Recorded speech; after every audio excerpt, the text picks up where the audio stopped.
Mike Ritsema. I've had the pleasure of knowing Mike for a long time. He is the principal and president of a great MSP in Western Michigan. Of course, MSP managed service provider. Uh, Gives great insight on, uh, you know, owning and being a president of a small business. And some of his insights. He came from an IBM background, which is very unique, buy their hardware and make margin on it, and to turn that into a service company, what the transition was there. He gives great advice on, like I said, to small business owners. And the big challenge these days, of course, is talent, and how to keep talent. With the pandemic, we see that, employees are very flexible. In what they want. They can be very flexible, that is, but they can work from home. They can demand large salaries, oftentimes, especially in the tech industry. And some great advice on vendors as well. Um, the one teaser I will give to you is the Dutch ethic. Are you familiar with the Dutch ethic in Western Michigan? I wasn't. I think you'll be surprised and enjoy the definition of that. Thanks so much for listening. Hi, I'm Joey Pinz. People ask me, how did I lose 130 pounds? The quick answer is always discipline. I started my business, wasn't paying attention to my health, was eating too much, drinking too much sweets. My daughter was born. Next thing I know, I'm pre-diabetic, I have hypertension. I knew something had to change. Discipline. I, like many of you, have faced many challenges in your career, in your family, in your life, in your faith. How did you attack them? How did you approach them? How did you solve them, hopefully? It all had to have some degree of discipline. I'm also asked, how did you found and start a tech business and it lasted over 25 years? Discipline. I was committed to it, enjoyed technology, didn't enjoy some aspects of it, but knew it was necessary.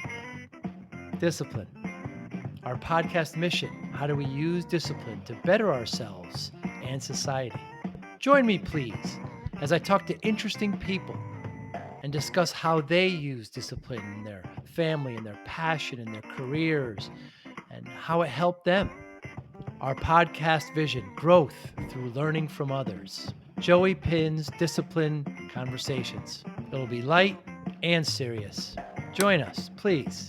Thank you for consideration. I really appreciate you doing this, Mike. Great to see you. Is it a Yeah. good time to be an MSP right now? Oh, absolutely. Life is good. It's a good time to be an MSP. Are you still an MSP, Joe? It's funny. I merged mine about 2 years ago, but I work so much with MSPs now, and I'm fighting for them. I feel like I still am. Yep. Yeah, because you run the your Forza or your other platform, right? I run CW Dash and I run Forza Yeah. Dash. I work with vendors. Yeah. So why is it a good time to be an MSP now? Well, surprisingly, in a post-pandemic world or in a pandemic world, and in a changing job market, I mean, the demand is substantial. And then secondly is the cybersecurity. I mean, just the demands on small business for cybersecurity are unbelievable, and we can meet those demands. I'll tell you something else that's amazing to me. I mean, to build a business on service experience, it's like we're better than the other guys at just plain helping you with your technology. Didn't work for decades, but guess Mm. what? It does today. And with the tech turnover, just the ability to keep up and find enough humans to deliver the service, unbelievable. I mean, it's a differentiator. Can't believe Right. it. Yeah, very true. I mean, I remember having, quarterly business reviews with clients and trying to convince them that, hey, we got to get security here because it's important. You might get hacked, and you don't need to do that anymore. I mean, people are getting hacked all the time. Exactly, exactly. So, there's natural demand there, even though we're in a very competitive market. Just the changing marketplace is creating opportunity for us. Also, I think we're just more mature. So, we're doing a lot of things well, and that helps. Now you also have a target on your back because the cyber criminals, let's call them what they are actually targeting MSPs because of your tool set and how it's able to, get a piece everywhere. So it's actually Yeah. you've got to kind of eat your own dog food. Every MSP does. Yep. Yep. It's, I mean, business risk, owning a business, business risk is real. And, we've worked hard at that. I mean, I maintain that we're the one of the most, if not the most secure MSP in West Michigan. Hmm. And why is that, Mike? We've invested substantially. We're working with one of the biggest IT cybersecurity companies in the world. We've had all our technology reviewed. We've upped our game. I mean, at i3, you cannot access any system with any client data without two-factor authentication. We're running EDR, endpoint detection and response, on every server, every desktop. We've got SIM, security information, event management, draped over the whole company. We've tightened down our privileged access management. I mean, user logins, et cetera, admin logins are all tightened down. I mean, show me more, we can do. That's what I say. Hmm. Yeah, you mentioned two-factor authentication, and for you non-MSPs who are listening, that's when you need a separate piece of authentication. You have it sometimes on your cell phone when you log into some place. You got to type in a code. Even when you go to get gas these days, and you put in your credit card, it wants your home zip code. I mean, you Yeah. want that second way to authenticate that it's you. And Mike, like you said, quite frankly, if anybody, any MSP, any security company who doesn't use it, I mean, I don't want to say they deserve to get hacked, but shame on them. Yeah, and we're going that direction with customers. I mean, not only do we recommend and implore customers to put two-factor, multi-factor on their email, please. But now we're moving across applications. And again, at i3, we've put multi-factor, two-factor authentication on every single piece of software in the place. By the way, a little two-factor rant for anybody that's listening. I will now tell you the four-digit code to my ATM card. And it is the same code that AT&T gave me about 25 years ago. Remember when Wow. you hit uh, a phone, and a public phone, and had called 1-800 to save 20 cents a minute on a long distance call, and you had to put in that four-digit code. Well, I'm using the same code for my ATM card. And the bank hasn't said change the code every year.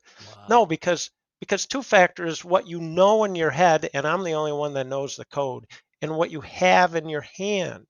I've got the card in my hand and I know my code. It's the same with logging into a browser or into your email. You know the password and you have your phone.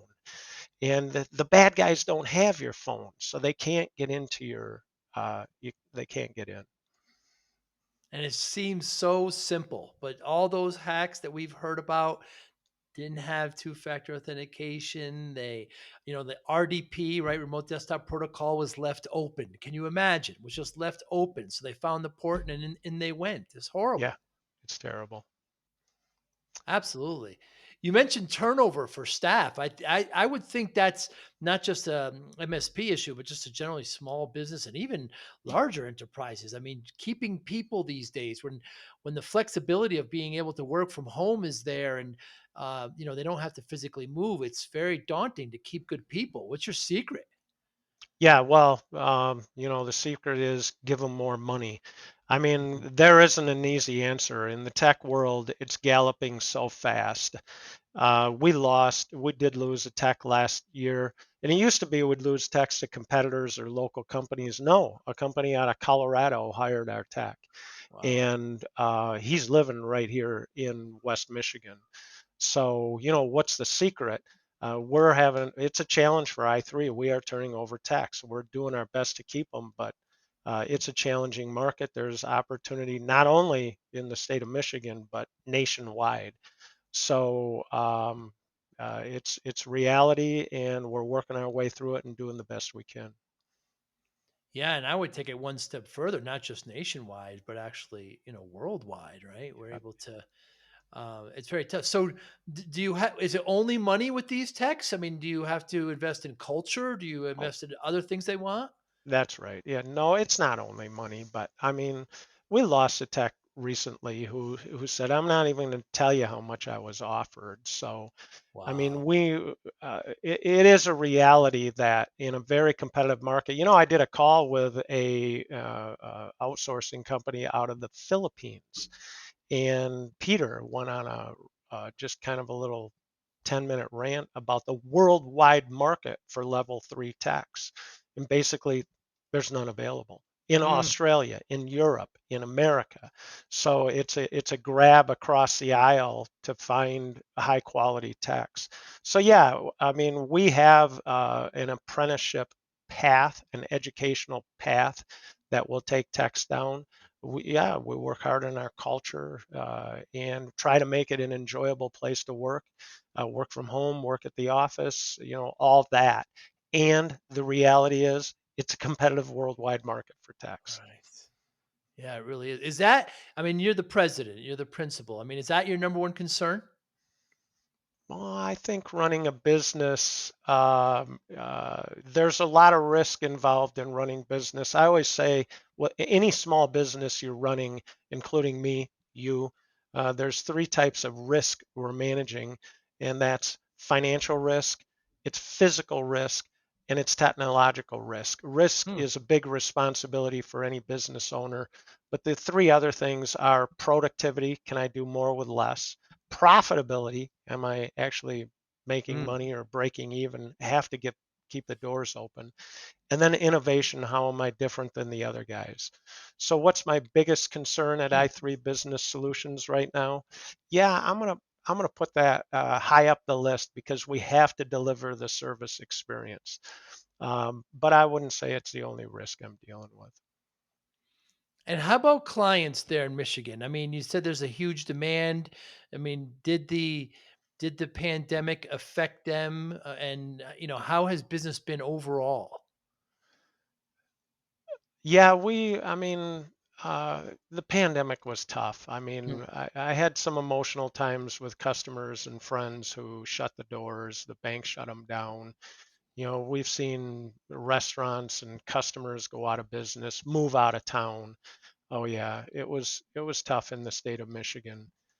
Uh, um, and definitely in the year 2020 just went flat, right? Nobody's making decisions. Everybody's hunkering down. But when we started to kind of come out of the pandemic in early 21, customers, prospects started making decisions. So, and secondly, we really built out our cybersecurity framework and improved our value proposition. So, surprisingly, the pandemic was good for us. It was tough on a lot of companies and customers and friends, but for i3 in the technology business in West Michigan worked well. It turned out okay. Yeah. Yeah, I think those industries hit hard, of course, were hospitality and restaurants and entertainment, where anything that revolves around big crowds obviously got hurt hard. But this whole move, you know, imagine if this happened 20 years ago, Mike, where the technology wasn't available for people to work from home.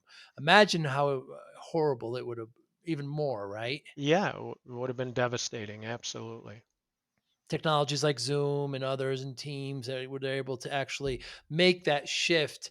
Uh, and even we saw academic in the academic world, the students, from work, learning from home, and even in colleges, and the removal of snow days was a odd concept, right? Whenever it snows, just and Michigan especially has been hit hard because of Right. Detroit and everything, and what's happened there and everything. But you're in business, Mike, for over 20 years. I mean, applaud, congratulations to you. I mean, what's your secret? I mean, what 20 years? I mean, that's incredible. What's the secret to being in business 20 20 years. years? I always say, and I actually bumped into a young man on LinkedIn who kind of told his story.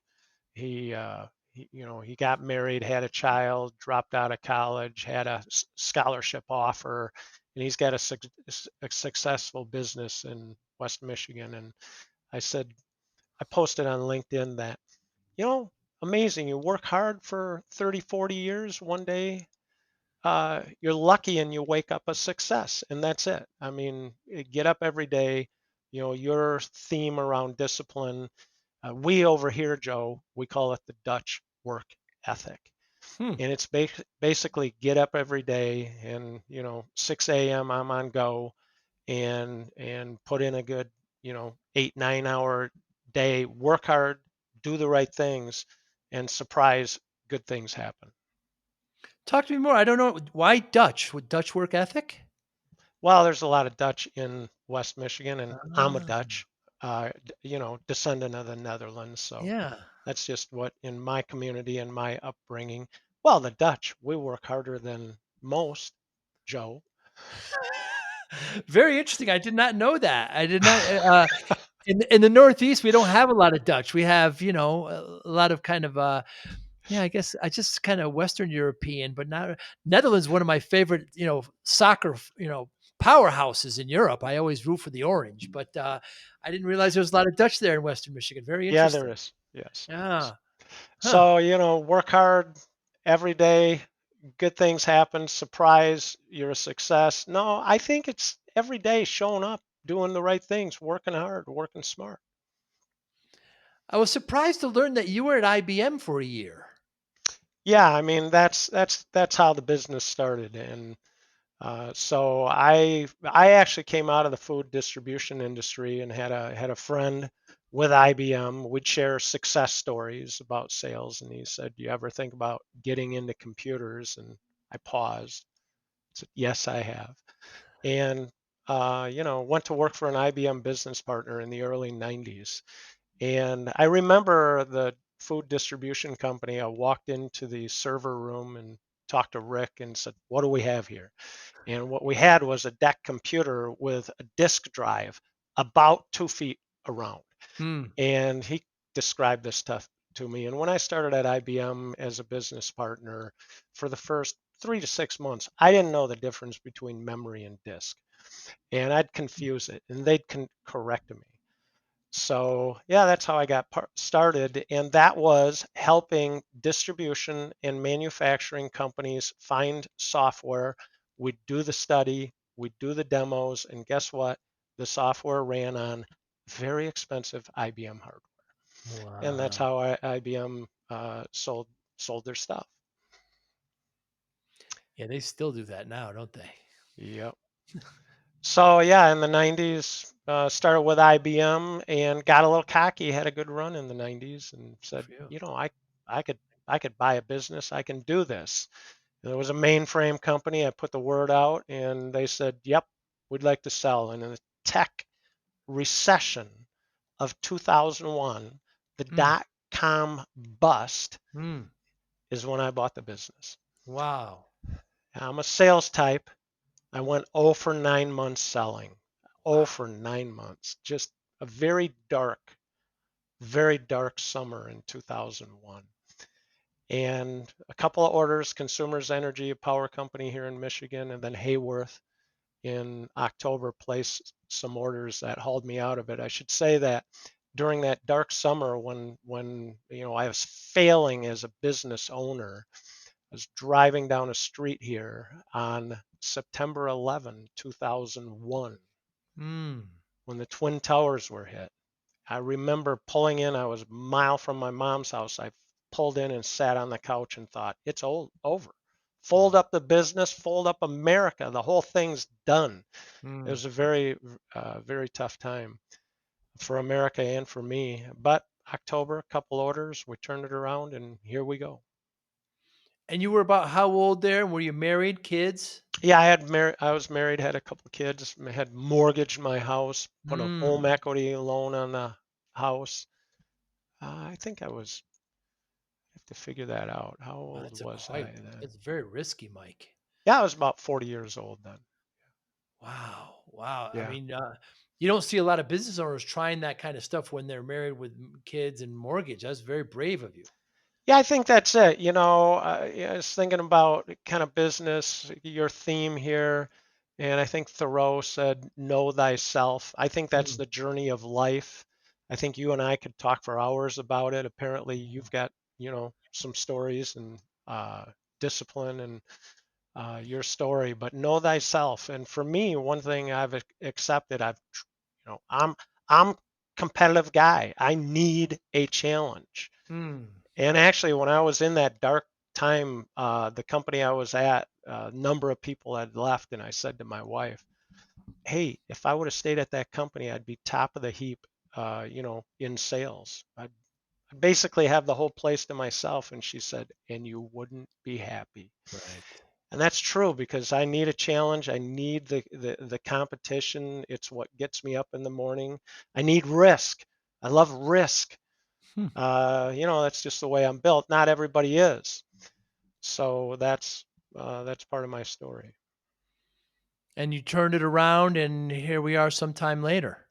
Yeah, we turned it around and put that train on the track. And in 2004, we merged with another IBM business partner and had that train on the track and things going well. A little bit of drama with multiple partners. Yeah, there's another hour or two. Yeah. But then what happened, Joe, in 2007, 2008? Ooh. Answer: Ooh. Yeah. the Horrible. Great Recession Yeah.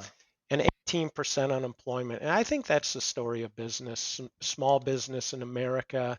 It's like, you build this thing, everything's easy and hunky dory, right? If you're a good business person, you know, just do the right things and everything's goes well. That's the way it looks Mm, sometimes when you look at another business. But in my experience, the dot-com bust and then some drama with the merger, and then the Great Recession, and then 2 years ago, the pandemic. It's like, mm, I thought this stuff was going to be easy. No, there's mm. some challenges there. Mike, what are lessons learned from partnerships that you could share? Well, I mean, we talk about the hard part of business and the soft part of business. And so in the hard part, is the technical part of, loading product on the truck, manufacturing the parts you're manufacturing. In technology, it's, fixing the problem and patching and all the things we do. That's the technical, the hard part of the business.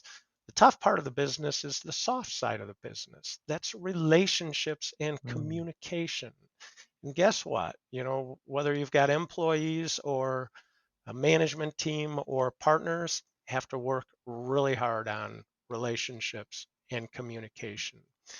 And I mean, I think hmm, that's the biggest challenge and the biggest lesson learned. And part of that I think is the entrepreneurial, the small business, the life journey is, if you want a challenge, surf right into some of that, mm, surf right into a partnership where there's some communication breakdowns and relationships are affected. Those are real challenges of business. And then I also say, when you start a business, you don't think that you're going to hit a tech recession and then the Great Recession, but nor do you think you're going to learn and grow through relationship and communication challenges, right. right? And that's part of I think the journey and the story of small business, technology business is you learn so much. And if you don't want to accept those kind of challenges, well, then don't go into business. Yeah, I mean, just one of the acquisitions we made, we brought the owner on for a year to head up sales, and 6 months in, he decided, well, you know what, I didn't really want to sell my company, and I really want to run everything now. So that Yeah. obviously, that's so all of a sudden goals change and you can't handle it, and you got to deal with this now. Is that Yeah. similar to what you happened? Just kind of goals changed. Yeah, I think, in our case, we had some partners that, felt slighted. Hmm. And then we had another partner when we hit the Great Recession. We didn't know the Great Recession was starting, but I mean, business changed so dramatically. He just said, "Buy me out. I'm out of here." Wow. So, um, yeah, I think absolutely people didn't understand the partnership, what they were in, shared responsibility, and so on. So, yeah, it was complicated in our case. And to have a like an EOS or those kind, those kind of entrepreneurial systems, was all that in place? Did all goals set and just minds changed? I think we were young in the partnership, so no, we did not Mm, have, in my small business journey, we were doing the best we could to run the business. It was reading the books, reading mm, every book we could get our hands on, from Good to Great to Small Giants to Predictable Success to, over the years, Rockefeller Habits, and then Traction. But back then, you know, reading and learning the best I can. But no, we did not have perfect systems in back then. mm. Yeah, it's very tough partnerships. Once somebody feels slighted, there's it's very tough to turn around from that, especially if they were friends, and then friendship goes away and very tough Absolutely. situation partnerships. You have to Y- really deal delicately. Yes, absolutely. So, top advice, Mike, that you would give to MSPs or even small business owners. I wonder if it would be the same. Like, what was some items that you would think to help people grow? Yeah, absolutely. For MSP or a tech company, top advice, my number one advice to a young person, anybody, find a mentor, find a Mm, peer group. So, and actually, we have, well, we've got over 100 customers here in West Michigan, and I recommend it regularly. Find a peer group. Do you have a peer group in your industry? And if you can find a peer group in your industry, you know, or find a local peer group, Taylor Business Group, those mm, type of things. The what young professionals, yeah. etc., chamber, etc. But find a peer group. In a perfect world, an industry specific peer group. It changed Mm, our company when we met Joe at HCG, I believe, originally, and then at the conferences. But the peer group's the key. And for young people or an individual in business, find a mentor. Absolutely. So number one is find a mentor, find a peer group. I mean, it turned us around. The first lesson I learned, Mike, and I don't know if you share this, but so many times as the owner, you feel like you're on an island. Nobody knows how I feel. Nobody understands these problems. Then all of a sudden, I'm in a boardroom with everybody with the same problems or very similar, and it was just such a breath of fresh air. And it's like I can't believe this, and I'm with my tribe almost. Exactly. Two stories. Number one, our net profit, early days of the business and when we merged the business, we were smoking down we were making money. And it got in the peer group, started doing the work and putting in the systems and the measurements, and we doubled our net profit, Joe. Wow. And so in the peer group, Arlen hauled my partner up in front of the group to tell the story. Well, the fact is, we doubled our net profit, but we were still below industry average. We Wow. we sucked, but that was huge. It's like, man, we are making progress here. So yeah, absolutely, peer groups just revolutionized our company. And I always say the main key, like you said to me, why a peer group? And the answer is perspective. Just to Mm. sit in a room with 11 people. And again, I would look at a small business, a friend, another peer, and say, man, they've got it nailed. And then they tell you their problems. It's like, apparently they have challenges too. Yeah, you learn just from listening. Yes. Yeah. Yeah, so true, and, I only wish that I had done it sooner, right? I guess that, because I don't know, 5, 6 years in before S- it happened. Uh, Same here. Well, it was Arlen that put the train on the track. I'd say, number two from me yeah. would be read, learn, grow. And that is what Mm, the peer group is, right? And for me, I read books. I do books on tape. I mean, I've been doing books on cassette tape. I've done books on CD. I do books on Audible. And so I'll buy the book. I like to, have the reference, but I'm just consuming everything I can. And so those structures are interesting to me. I always say those books I listed, Simple Giants, Predictable Success, Good to Great, Rockefeller Habits, Scaling Up. It's all the same stuff, yeah. criminy.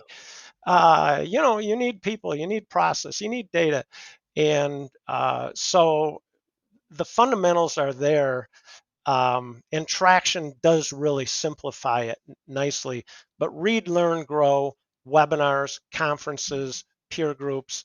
I mean, to me, that's the journey of small business. That's the journey of heading towards excellence in managed services. Yeah. Yeah, and I think it's horizontal. I think those are the same lessons we could do in any small to medium business, right? Just those books that you mentioned aren't tech specific. Right. Yeah. And then the other thing I say is I think it's interesting, Joe, because I look at you and you and I have talked at conferences and so on. Yeah, I say I've learned, look, I find a peer group. Number one, I had a guy, Matt, from one of my peer companies, and he would jump into a peer group for 2 years. I'm in there for 8, and he's in for 2. I'm like, man, what, you're quitting already? Yeah, I got what I need out of this. Hmm. So, and I kind of took a little lesson from that. I say I've learned more from watching what people do than what they say to do. Ah. And so Arnie Bellini is one of them. Arnie Bellini will tell you what to do. He's got all the frameworks, all the information, but watch what Arnie does. Arlen Sorensen, a phenomenal leader of multiple organizations who will tell you what to do, but you can learn from what he does. Robin Robbins is another one with her, I'm a sales guy. I've basically scoffed at marketing my whole life till I got involved with Robin Robbins, and she told me what to do and I started doing it. But guess what? I learn as much or more from what Robin does as what she says to do. And then this experience with Joe Panone is, this is interesting. Joe's very successful in a lot of different ways. What is Joe doing now? I learn from what people do as much as from what they say to do. That's a life lesson right there, Mike. In fact, I have daughters, and I every once in a while I impart wisdom, and I said when you're looking for a friend or for a partner, don't always listen to what they say, but really watch what they do. I mean, they can say Yes. anything, but just see how they interact with their friends or watch them, and that won't that tells a bigger story. And some of the other people you mentioned, Arnie Bellini, ex-CEO of ConnectWise, one of the founders with him and his brother. You mentioned Arlen Sorensen, who created all the peer groups, who now was acquired by ConnectWise. And I picture Arlen as the kind of the godfather of the MSP. Yeah. I don't know who I'm going to quote that. I'm going to speak to him soon, but actually it's his birthday today, I think, by the way. Is it really? Yeah. But yeah, great leaders and great examples to follow in business and in life. So those are great. That's great advice for MSPs and even small to medium sized businesses. Now, how about let's just make a quick pivot to vendors that work with MSPs or with small to medium SMBs. Like, what advice do you give to them to work better with MSPs? Number one is, and I think it's happening now, is help MSPs with marketing collateral and sales programs. So that's number one advice to the vendor. And then number two is understand the broad demands on a small business owner and an MSP. I think Hmm. there's so much irony here. Um, So, delivering the education and the training is one thing, and most of them have decent, education and training. But guess what? We don't all have all the bandwidth to sit through, you know, 8 or 10 vendors education programs, Right. and haul half our company out and say, okay, we got, hey, would you take this 12-hour training class and get certified in this specific technology? It's just overwhelming, the volume of this. So for a small business or for an MSP, priorities change daily. That was the challenge with the peer groups. Joe, is you'd fly across country, come back with all these ideas, and 4 weeks later, catapulting through the business. It's like I should really try and get some of that stuff done. What's the same thing with the vendors? I mean, look, Mm, yeah, I love it. We signed up as a partner, and I've got 2 customers now, but I don't get up every morning saying, "Hey, I got to push that." right. And then the last irony of Hmm. working with a vendor is I always found this at the conferences to me was that, and I say I'm a slow learner, and I'm an IBM stockholder, and I get their annual report every year, and I look at their P&L and L and where they're making money. And it took me 5 years to figure out, hey, you know what? Maybe even though IBM said, here, sell our hardware and make good margins, maybe I should be in the services business because that's where IBM's making their money, is off Mm. services and off software. So we started rotating our brand, and that was part of the peer group journey also, right? Is Joe, I went to the Michigan State uh, uh, uh, licensing office for my car 25, 30 years ago, walked in and said, I would like the license plate IBM for you. IBM, the number 4YOU. That is the 1-800 number for IBM Hmm. nationwide. Hmm. And I thought, no way that I'll get this. And they're, yep, it's available. You can have it. I thought, do I really want that on my car? Yes, I do. And I had that license on my car, 1-800 IBM for you, until we got into the community, the tech community, and it was, you need to build your own brand. And the Mm. license plate on my car right now is I3 space for you. We Hmm. are building, I am building a brand, a reputation here. That's what we're doing with our businesses, right? We're not building a Microsoft brand, an IBM brand. We're not building a Lenovo or a Lexmark brand. But yet, when we go to the conferences, everybody wants us to buy their stuff and sell their stuff. Hmm. Hey, buy my stuff, sell my stuff. And that's the reality for vendors, is we're trying to build this service business, our own brand, and to pivot and say, okay, now I'm going to sell your brand, your stuff. That's the paradox of the business. So that's what I'd say to vendors. That's very interesting, Mike, because you kind of started with marketing and collateral, but then it can't be too much because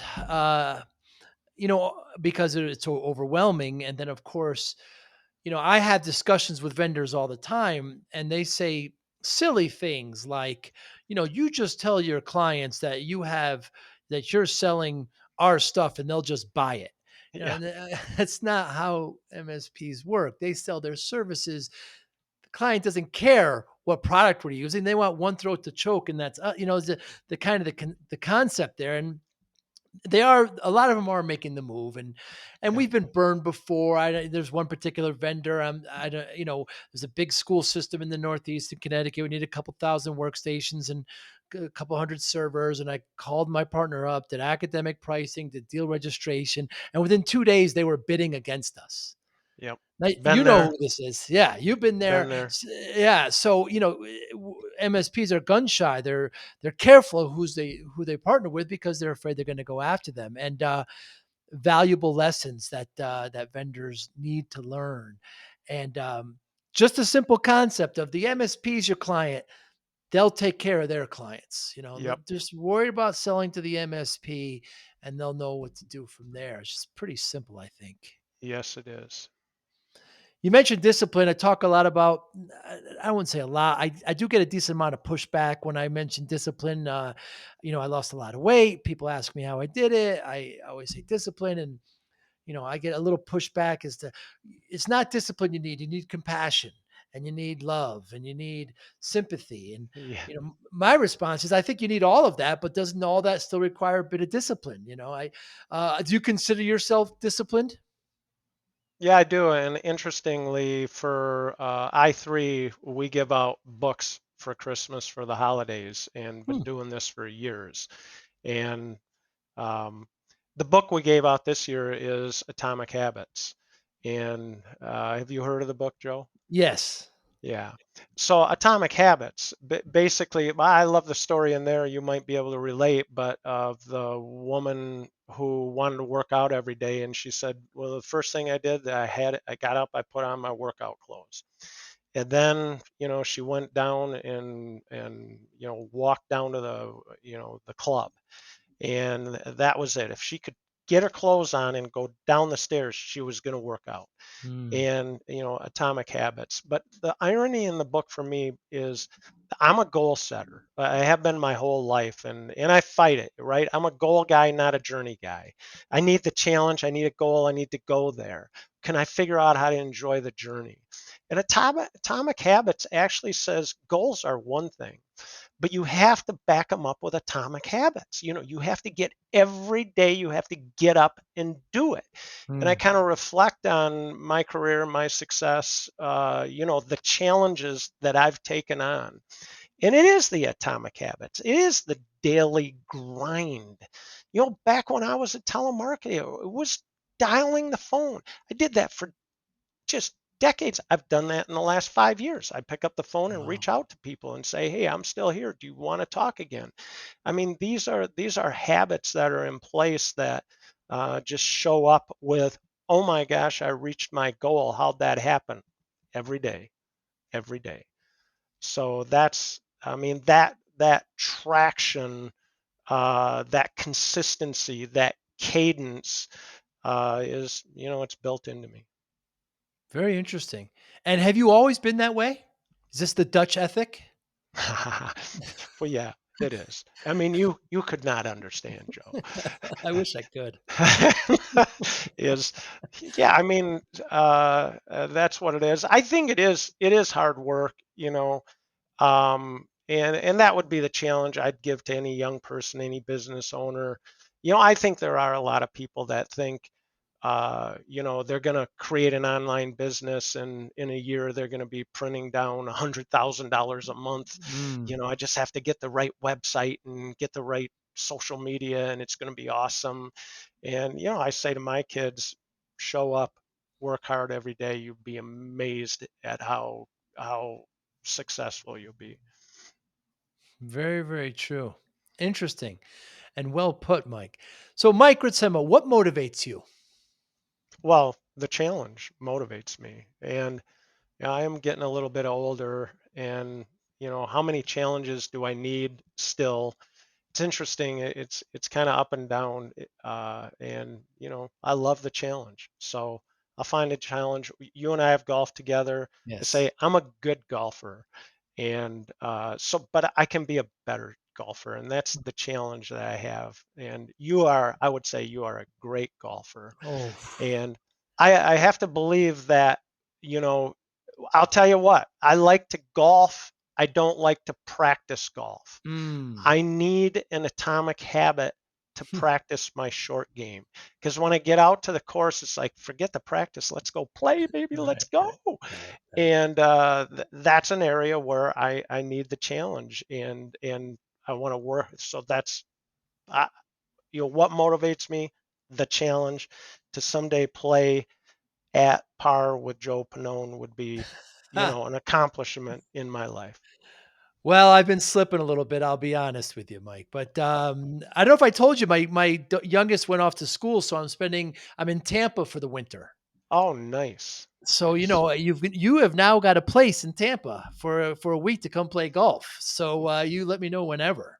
I get down to that. Yes, I'll track you down sometime, and I'll try Absolutely. and keep it between the alligators. That's right. Our course over there really doesn't have any, but yeah, it can be a nuisance. You just gotta stay away from them. Yeah. So Yeah. how do you measure success? That's interesting because I think a challenge of people that entrepreneurs, small business owners, and maybe goal oriented people that are reaching is that the goalpost keeps moving. Mm, So, how do I measure success? Uh, it depends how you define success. And I think that work-life balance of, family, friends, is a big part of it. Uh, you know, but then in the business, it's always reaching for that next challenge. And I am a growth guy. I mean, I want to grow the business. So mm.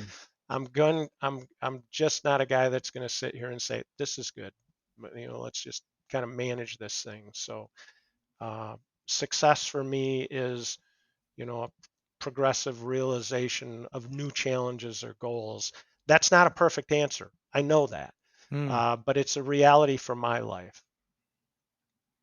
Yeah, and it has a lot to do what motivates you, and Yep, by the way, you say it's not a perfect answer because it might change tomorrow. It might change in an hour, right? Depending on what happens and what new challenges arise. absolutely. I think a part of success for me is, how can I impact others and help Mm. them be successful? And I'm sure you are similar that, well, two things. I mean, techs all over West Michigan that came through I3 Business Solutions, and we hired them in college, and they graduated from college, and they got an offer, and it's like, crap, we don't need another senior tech here. Goodbye and good luck. So that's it. And then one of the things I did, Joe, that, again, I learned from what somebody like Arlen Sorensen does is I started West Michigan peer groups here in West Michigan. Hmm. It's basically one peer group, but business owners and associates, and that's been very fulfilling for me. And we've had some emotional conversations and help businesses through things. So what does successful look like? It's impacting others, not only in business, but individuals, and helping them, learn and grow and become successful. Well said. Well said. Mike Ritsema, thank you so much for your time today. I really appreciate it. I know I learned, and hopefully anybody and everybody who's learning will do the same. I'm going to put, if you don't mind, I'll put your LinkedIn address in the notes. So if anybody wants to contact you for anything, they can do so, and you could take it from there. I really appreciate your time today. Likewise, Joe, nice talk. You be well, and I hope next time we see you out on the course, that'll be great. That'd be great. You can twist my arm. Thanks again, Mike. You be well. You Bye bet. now. Bye-bye. Thank you for listening and or viewing Joey Pin's Discipline Conversations. Please share this episode with one or two of your friends who you think may benefit from the episode. Our website, www.joeypins.com. There you'll find lots of resources and you could join our mailing list. Please follow us on all our social media, Instagram, Twitter, and Facebook. Podcast information, the video version of our podcast is on YouTube. Please subscribe. Audio is on all major podcasting platforms. Please follow them. And if you like it, please consider giving 5-star rating. Would really appreciate that. Would you like to financially support the podcast? You can go to our Patreon site. Consider $5, $10, or $20 a month. There's all kind of plans that we have there. There's like a one-time payment. What is this podcast episode worth to you? $25, $50, $100, $500, $1,000, $5,000. You be the judge. You can go to our PayPal account to do that as well. Thank you again for listening or watching Joey Pin's Discipline Conversations.